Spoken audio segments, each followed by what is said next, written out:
তেমনি ভাবে আইনের ক্ষেত্রেও তাকে আল্লাহর তাওহীদকে মানতে হবে। যতক্ষণ পর্যন্ত একজন মানুষ তাওহীদে বিশ্বাসী না হবে, ততক্ষণ পর্যন্ত একজন মানুষ দুনিয়ার সমস্ত ইবাদত করতে পারে, ঈমানদার হতে পারে না। তাহলে আইন তৈরি করবার চূড়ান্ত ক্ষমতা একমাত্র কার? আইন তৈরি করবার নিরঙ্কুশ ক্ষমতা একমাত্র কার? আল্লাহ। মানুষ আল্লাহর আইনকে চ্যালেঞ্জ করতে পারে না। কেউ প্রশ্ন করতে পারেন যে আইন তৈরি করবার চূড়ান্ত ক্ষমতা, নিরঙ্কুশ ক্ষমতা যদি একমাত্র আল্লাহর হয়, তাহলে মানুষ কি কোনো আইন করতে পারবে না? সরকার কি কোনো আইন করতে পারবে না? আদালত কি কোনো আইন করতে পারবে না? কর্তৃপক্ষ কি কোনো আইন করতে পারবে না? এই জাতীয় প্রশ্ন আসতে পারে কি পারে না? আমি প্রশ্নটা করলাম, এই প্রশ্নের জবাব হলো হ্যাঁ, মানুষ আইন করতে পারবে, সরকার আইন করতে পারবে, আদালত আইন করতে পারবে, কর্তৃপক্ষ আইন করতে পারবে, কমিটি আইন করতে পারবে, সবাই আইন করতে পারবে, তবে একটা শর্তে পারবে। কয় শর্ত? জোরে বলেন, কয় শর্ত? সেই শর্ত হলো সরকার হোক, কর্তৃপক্ষ হোক, কমিটি হোক, যেই হোক, আইন করতে পারবে এক শর্তে, সেটা হলো মানুষের বানানো কোন আইন আমার আল্লাহর কোন আইনের সঙ্গে সাংঘর্ষিক হতে পারবে না। মানুষের কোন আইন আল্লাহর আইনের বাইরে যেতে পারবে না। মানুষ আইন তৈরি করতে পারবে আল্লাহর আইনের ভিতরে থেকে। মানুষকে আল্লাহ পাক রব্বুল আলামিন আল্লাহর আইনের বাইরে গিয়ে আল্লাহর আইনের সঙ্গে কন্ট্রাডিক্টেড কোন আইন তৈরি করবার রাইট এবং অধিকার দেন নাই। কোন মানুষ যত বড় রাষ্ট্র হোক, যত বড় সরকার হোক, যত বড় ক্ষমতাধর ব্যক্তি হোক, যত বেশি ব্যক্তি হোক, এমনকি সারা দুনিয়ার 700 কোটি মানুষ একত্রিত যদি হয়ে যায়, 700 কোটি মানুষ একযোগে আমার আল্লাহর একটা আইনের 1 কোটি ভাগের 1 ভাগ পরিবর্তন করবার অধিকার রাখে না। মানুষ আইন করতে পারবে কয় শর্তে? শর্ত হলো আল্লাহর আইনের বিরুদ্ধে যেতে পারবে না। মুহতারাম হাজিরিন, কোন মানুষ যদি আল্লাহর আইনের বাইরে গিয়ে কোন আইন তৈরি করে, কোন মানুষ যদি আল্লাহর আইনের বিরুদ্ধে কোন আইন তৈরি করে, তাহলে সেই মানুষটাকেই বলা হবে তাগুত। কারণ আইন তৈরি করবার চূড়ান্ত ক্ষমতা কার? সে যখন আল্লাহর আইনের বিরুদ্ধে আইন করলো, তার মানে সে আল্লাহর আইনের চূড়ান্ত ক্ষমতা সে মানল না, বরং সে আল্লাহর সঙ্গে লড়াই বাঁধিয়ে দিল, সে আল্লাহর সঙ্গে প্রতিদ্বন্দ্বিতা তৈরি করে সে নিজেকে খোদা বলে দাবি করলো। আল্লাহর আইনের বিরুদ্ধে যে আইন করবে তাকেই বলা হবে তাগুত। আল্লাহর আইনের বিরুদ্ধে যদি কোনো রাজা বাদশা আইন তৈরি করে, সেই রাজা বাদশাকে বলা হবে তাগুত। আল্লাহর আইনের বিরুদ্ধে যদি কোন রাষ্ট্রপতি আইন তৈরি করে, সেই রাষ্ট্রপতিকে বলা হবে তাগুত। আল্লাহর আইনের বিরুদ্ধে যদি কোন প্রধানমন্ত্রী আইন জারি করে, সেই প্রধানমন্ত্রীকে বলা হবে তাগুত। আল্লাহর আইনের বিরুদ্ধে যদি কোন মন্ত্রী পরিষদ কোন আইন অনুমোদন দেয়, সেই মন্ত্রী পরিষদকে বলা হবে তাগুত। আল্লাহর আইনের বিরুদ্ধে কোন আদালত, কোন বিচারপতি, কোন বিচারালয় যদি কোন আইন তৈরি করে, সেই আদালত বিচারপতিকে বলা হবে তাগুত। আল্লাহর আইনের বিরুদ্ধে গিয়ে যদি কোন আইন পরিষদ, কোন সংসদ যদি কোন আইন পাশ করে, আল্লাহর আইনের বিরুদ্ধে যেই সংসদ আইন পাশ করবে, ওই সংসদ পুরোটার নামই হলো তাগুত। পরিষ্কার কথা। এই কথাগুলো আমরা বলি না, আর না বলার কারণে আজ যে অভিশাপ আমাদের উপরে এসেছে, হাজার হাজার নয়, লক্ষ লক্ষ নয়, কোটি কোটি মুসলমান বছর বছর হজ করে কিন্তু ঈমান নাই। হাজি, আলহাজ, ডবল হাজি, ট্রিপল হাজি, চৌপল হাজি, বছর বছর হাজি, ঈমান নাই। অসংখ্য অগণিত মানুষ আল্লাহর একত্ববাদকে সে বিশ্বাস করে না। সে তার যে ঈমান নাই, এই ব্যাপারে তার খবরও নাই। আর এই ব্যাপারে মানুষ খবর পাবে কিভাবে? এই ব্যাপারে মানুষ চরম ভাবে গাফলতের ঘুমে বিভোর হয়ে আছে। মানুষের মধ্যে এই ব্যাপারে সচেতনতা নাই। আর আমরাও এই কথা মানুষকে বলি না। কেন বলি না? ওই যে আগেই বলেছিলাম, আমি যখন এই কথা বলতে যাব, তখন তারা আমাদের সমাজের প্রতিপক্ষ হয়ে দাঁড়াবে যারা আল্লাহর আইনের বিরুদ্ধে আইন করতে চায়, যারা আল্লাহর আইনের বিরুদ্ধে, কোরআনের আইনের বিরুদ্ধে যারা আইন তৈরি করতে চায়। আমরা যখন একত্ববাদের কথা বলি, আমরা যখন তাওহীদের কথা বলি, আমরা যখন ঈমানের কথা বলি, তখন তাদের ক্ষমতার মসনদে আঘাত লাগে। আর তারা তখন ক্ষমতার মসনদকে রক্ষা করবার জন্য আমাদের ঈমানকে ধ্বংস করতে চায়, আমাদের ঈমানের আওয়াজকে টিপে টিপে হত্যা করতে চায়। আমরা চিৎকার করে বলি, ঈমান জীবন থাকে কি থাকবে সেটা আমাদের চিন্তা করবার সময় নাই। ঈমানের কথা বলেছি, বলবো, বলতেই থাকবে ইনশাআল্লাহ। আল্লাহু আকবার, আল্লাহু আকবার।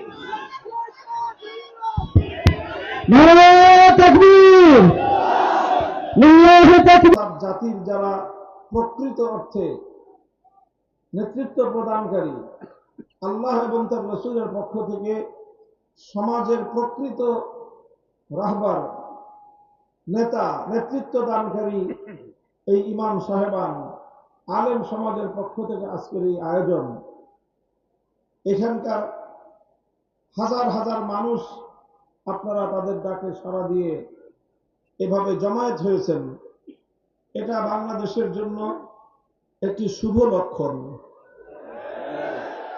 আলেম সমাজের ডাকে মানুষ সাড়া দিচ্ছে, আলেম সমাজের কথা শুনবার জন্য মানুষ উপচে পড়ছে, মানুষের বাঁধ ভাঙে একটা স্রোত ছুটছে ইসলামের দিকে।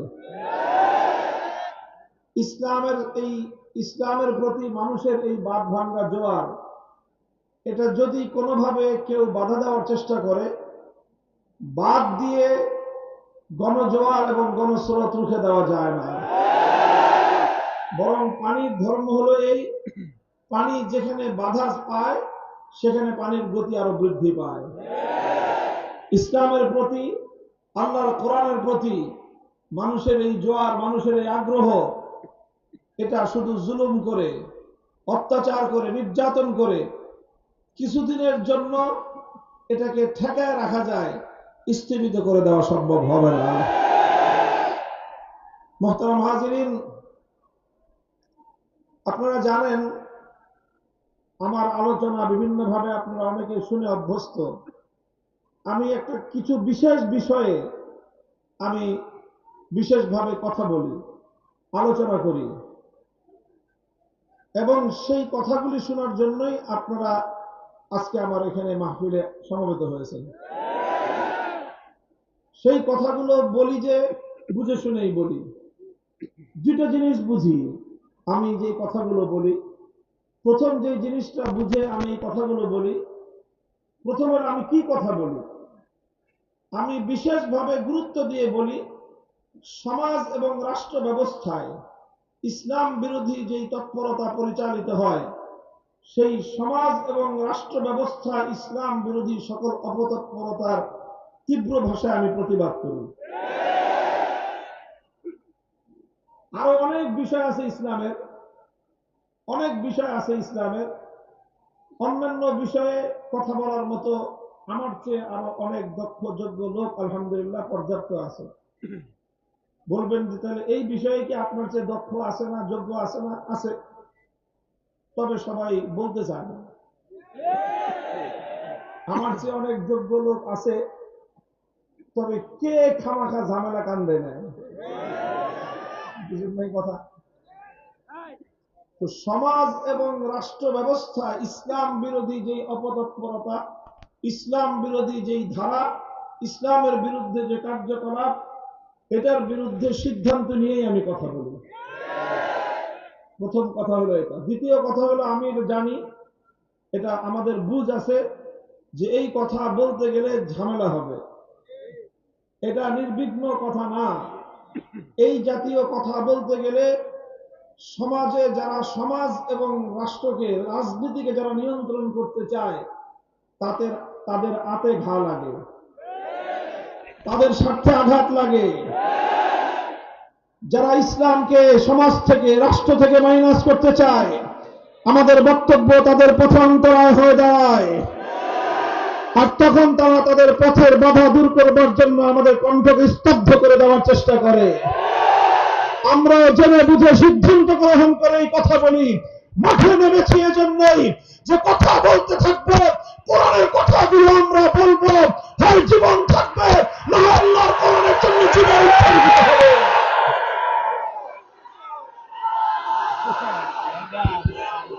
লিল্লাহি তাকবীর, লিল্লাহি তাকবীর। কোরআন হাদিসের আলো, কোরআন হাদিসের আলো, লিল্লাহি তাকবীর। ইসলামের দুশমনেরা, কোরআন সুন্নাহর দুশমনেরা, কোরআন সুন্নাহর আলো, লিল্লাহি তাকবীর। একটা কথা আমরা বিশ্বাস করি, এটা আমাদের ঈমান, যে কারো জীবন, কারো কোনো স্বার্থ, কারো কোনো সম্পদ, কারো জীবন বা জীবনের সময় যদি আল্লাহর জন্য ব্যয়িত হয়, সেটাই সফল কাম। মানুষ যারা জন্ম নিয়েছে প্রত্যেকের জন্যই মৃত্যু অবধারিত, মৃত্যুর সময়ও নির্ধারিত। সবচেয়ে সুন্দর এবং উত্তম মৃত্যু তো ওই মৃত্যু যে মানুষের মৃত্যু আসে আল্লাহর পথে চলতে গিয়ে, আল্লাহর দ্বীনের কথা বলতে গিয়ে, আল্লাহর দ্বীনকে দুনিয়াতে জিন্দা করতে গিয়ে। কাজেই ঈমানের জায়গাটা যদি মজবুত থাকে, তাহলে ইনশাআল্লাহ হকের পথ থেকে বিচ্যুত করবার কোন শক্তি পৃথিবীতে নাই।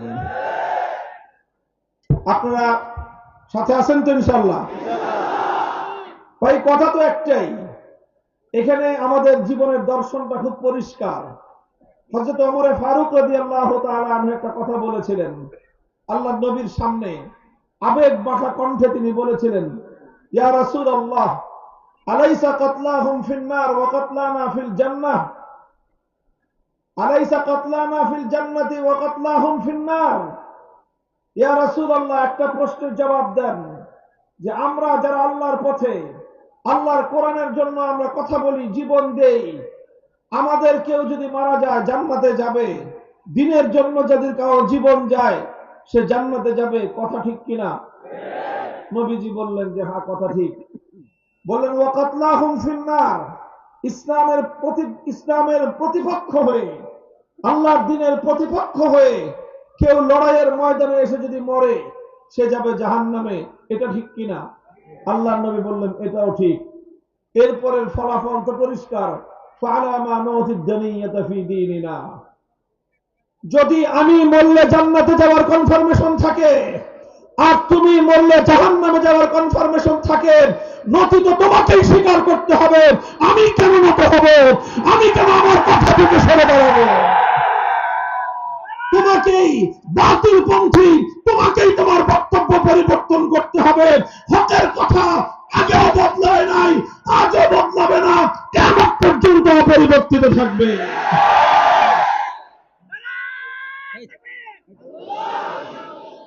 জীবনের দর্শন খুব পরিষ্কার।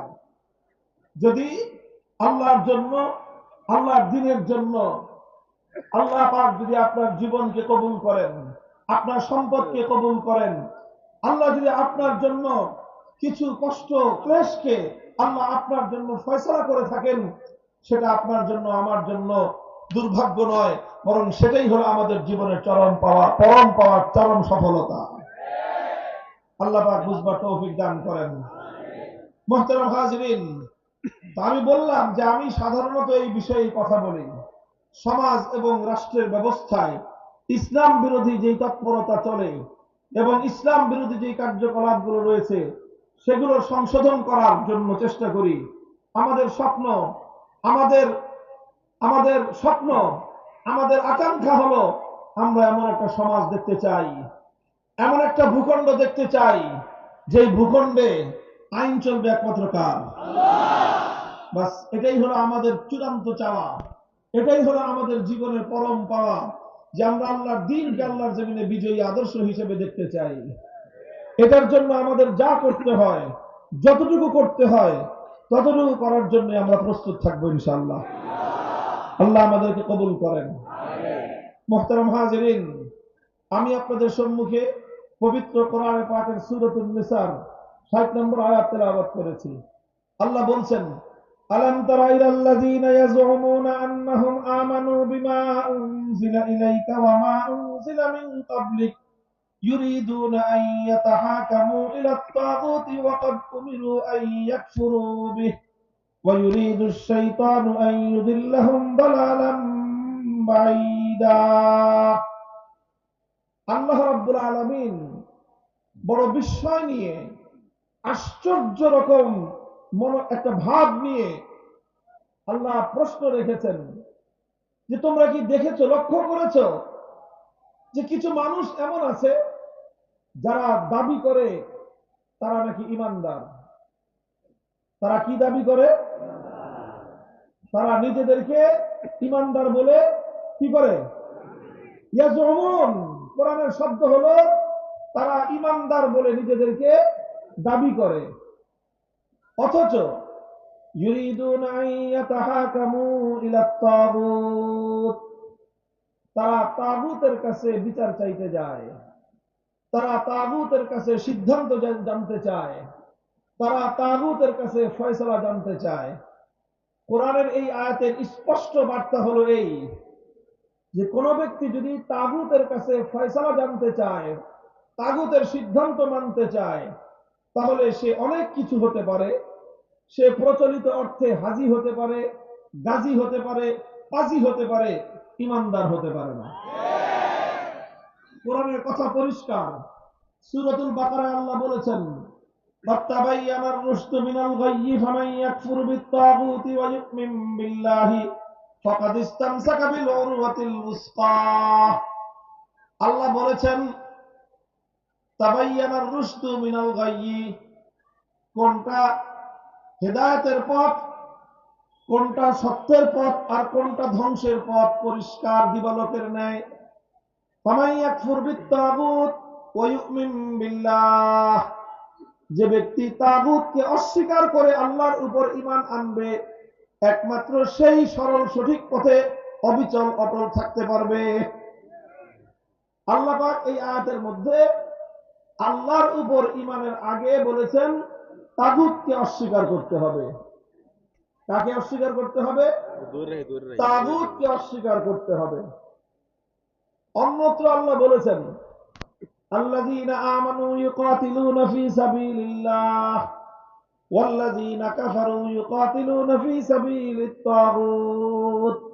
যারা ঈমানদার তারা আল্লাহর পথে লড়াই করে, যারা বেঈমান তারা তাগুতের পথে লড়াই করে। ফাকাতিলু আউলিয়া আশ-শাইতান, সুতরাং হে ঈমানদারেরা, তোমরা শয়তানের অনুসারী তথা তাগুতের অনুসারীদের বিরুদ্ধে তোমরা তোমাদের প্রাণপণ লড়াই চালিয়ে যাও। দেখেন, সব জায়গায় আল্লাহ পাক একটা জিনিসকে চরমভাবে পরিহার করতে বলছেন, সেই জিনিসটা হলো তাগুত। সেই জিনিসটা কি? আপনারা কি আমার কথা বুঝতেছেন? তাগুতকে কি করতে হবে? পরিহার করতে হবে। শুধু পরিহার নয়, তাগুতকে অস্বীকার করতে হবে। আপনারা হয়তো এতক্ষণে অনেকে কিছুটা বিরক্তি বোধ করতেছেন, তাগুত তাগুত বলতেছেন, তাগুতটা কি এটা তো আগে পরিচয় দিয়ে নেবেন নাকি?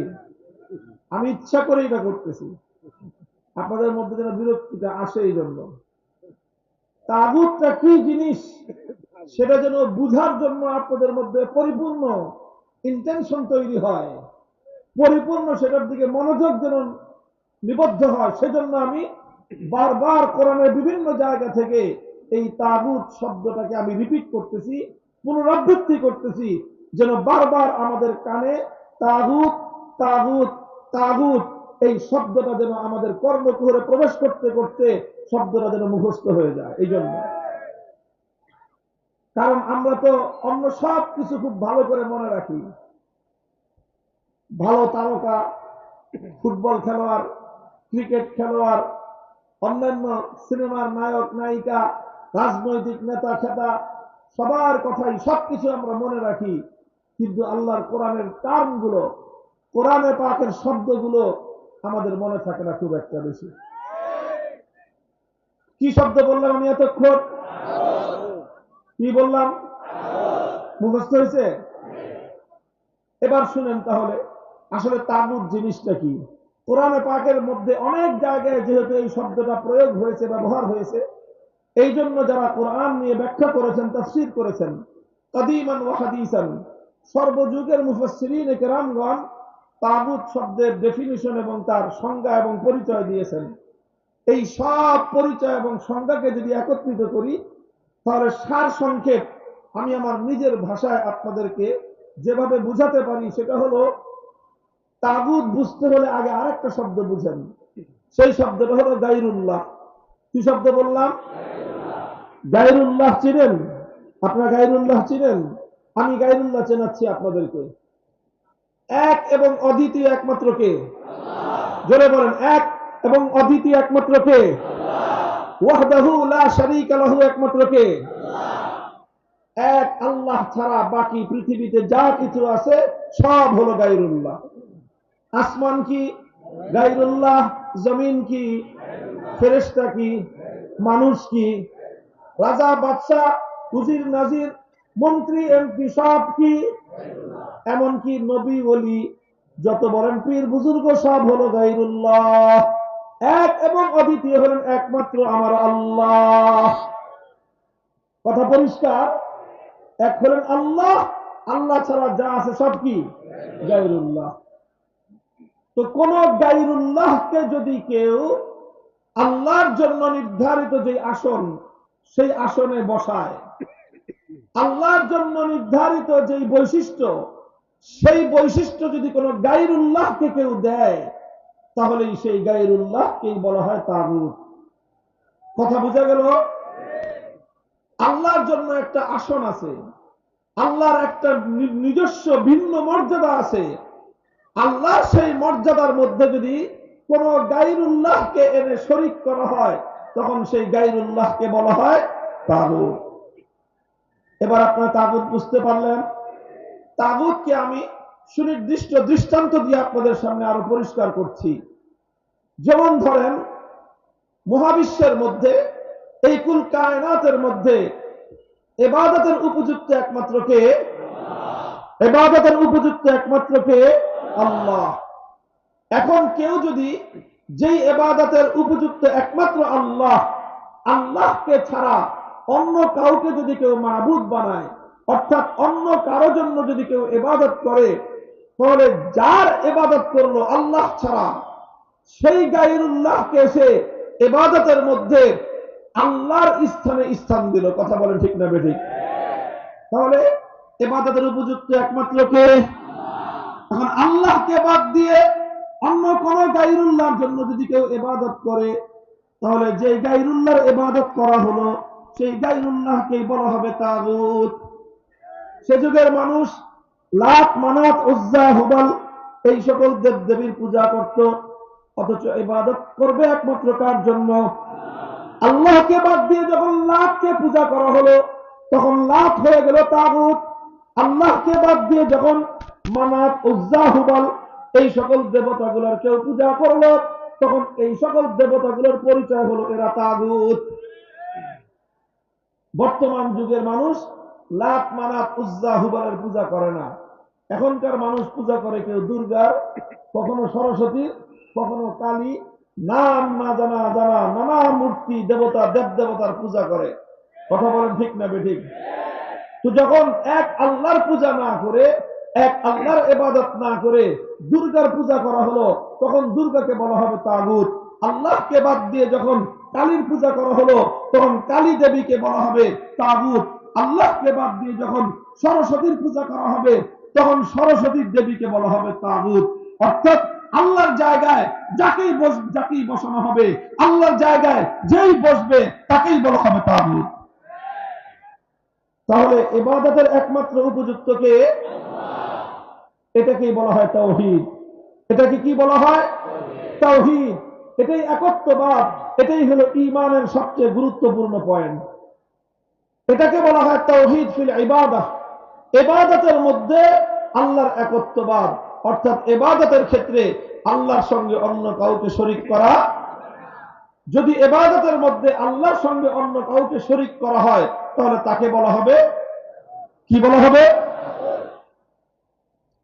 এতটুকু বুঝা গেল? আচ্ছা, এবার আরেকটা কথা বুঝেন।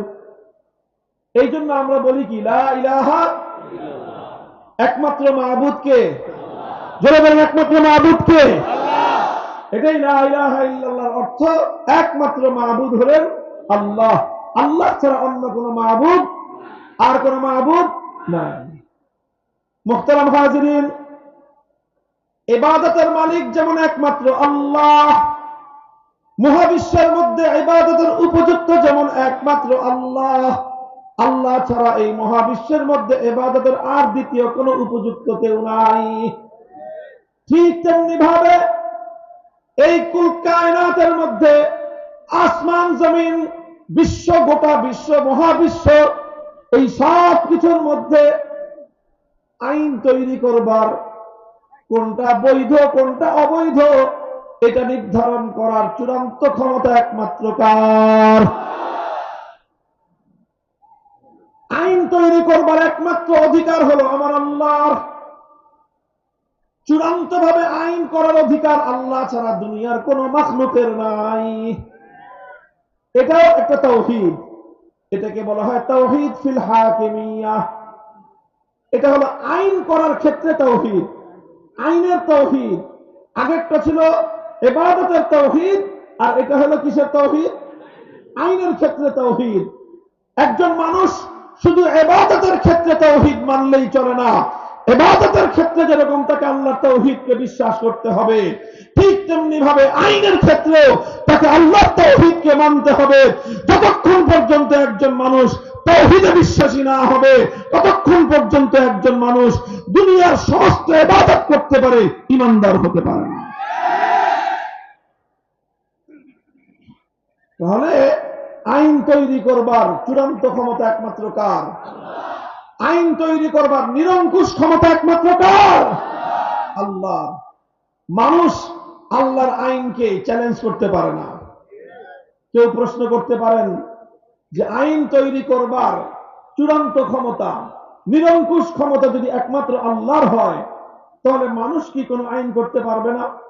সরকার কি কোনো আইন করতে পারবে না? আদালত কি কোনো আইন করতে পারবে না? কর্তৃপক্ষ কি কোনো আইন করতে পারবে না? এই জাতীয় প্রশ্ন আসতে পারে কি পারে না? আমি প্রশ্নটা করলাম, এই প্রশ্নের জবাব হলো হ্যাঁ, মানুষ আইন করতে পারবে, সরকার আইন করতে পারবে, আদালত আইন করতে পারবে, কর্তৃপক্ষ আইন করতে পারবে, কমিটি আইন করতে পারবে, সবাই আইন করতে পারবে, তবে একটা শর্তে পারবে। কয় শর্ত? জোরে বলেন, কয় শর্ত? সেই শর্ত হলো সরকার হোক, কর্তৃপক্ষ হোক, কমিটি হোক, যেই হোক, আইন করতে পারবে এক শর্তে, সেটা হলো মানুষের বানানো কোন আইন আমার আল্লাহর কোন আইনের সঙ্গে সাংঘর্ষিক হতে পারবে না। মানুষের কোন আইন আল্লাহর আইনের বাইরে যেতে পারবে না। মানুষ আইন তৈরি করতে পারবে আল্লাহর আইনের ভিতরে থেকে। মানুষকে আল্লাহ পাক রব্বুল আলামিন আল্লাহর আইনের বাইরে গিয়ে আল্লাহর আইনের সঙ্গে কন্ট্রাডিক্টেড কোন আইন তৈরি করবার রাইট এবং অধিকার দেন নাই। কোন মানুষ, যত বড় রাষ্ট্র হোক, যত বড় সরকার হোক, যত বড় ক্ষমতাধর ব্যক্তি হোক, যত বেশি ব্যক্তি হোক, এমনকি সারা দুনিয়ার 700 কোটি মানুষ একত্রিত যদি হয়ে যায়, 700 কোটি মানুষ একযোগে আমার আল্লাহর একটা আইনের 1 কোটি ভাগের 1 ভাগ পরিবর্তন করবার অধিকার রাখে না। মানুষ আইন করতে পারবে কয় শর্তে? শর্ত হলো আল্লাহর আইনের বিরুদ্ধে যেতে পারবে না। মুহতারাম হাজিরিন, কোন মানুষ যদি আল্লাহর আইনের বাইরে গিয়ে কোন আইন তৈরি করে, কোন মানুষ যদি আল্লাহর আইনের বিরুদ্ধে কোন আইন তৈরি করে, তাহলে সেই মানুষটাকেই বলা হবে তাগুত। কারণ আইন তৈরি করবার চূড়ান্ত ক্ষমতা কার? সে যখন আল্লাহর আইনের বিরুদ্ধে আইন করলো, তার মানে সে আল্লাহর আইনের চূড়ান্ত ক্ষমতা সে মানল না, বরং সে আল্লাহর সঙ্গে লড়াই বাঁধিয়ে দিল। সে আল্লাহর সঙ্গে প্রতিদ্বন্দ্বিতা তৈরি করে সে নিজেকে খোদা বলে দাবি করলো। আল্লাহর আইনের বিরুদ্ধে যে আইন করবে তাকেই বলা হবে তাগুত। আল্লাহর আইনের বিরুদ্ধে যদি কোনো রাজা বাদশা আইন তৈরি করে, সেই রাজা বাদশাকে বলা হবে তাগুত। আল্লাহর আইনের বিরুদ্ধে যদি কোন রাষ্ট্রপতি আইন তৈরি করে, সেই রাষ্ট্রপতিকে বলা হবে তাগুত।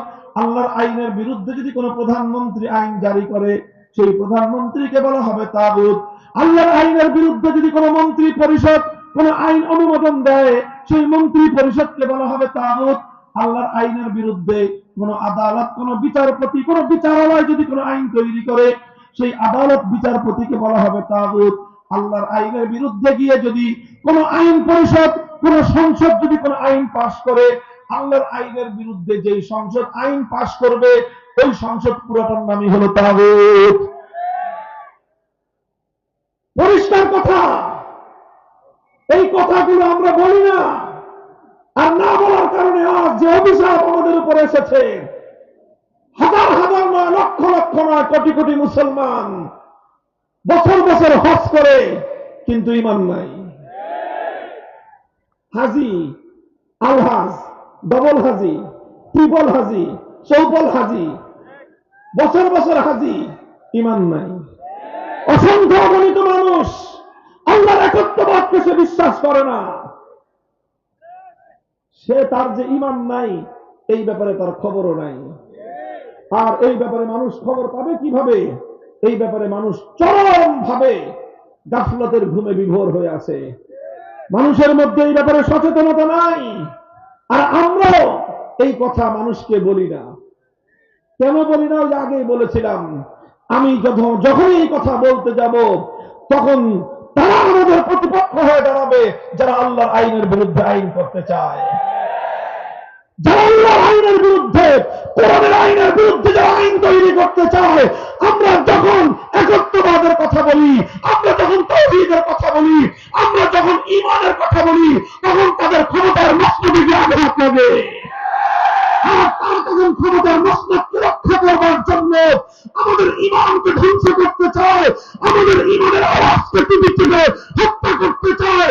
আমরা চিৎকার করে বলি, ঈমান জীবন থাকে কি থাকবে সেটা আমাদের চিন্তা করবার সময় নাই। ঈমানের কথা বলেছি, বলবো, বলতেই থাকবে ইনশাআল্লাহ।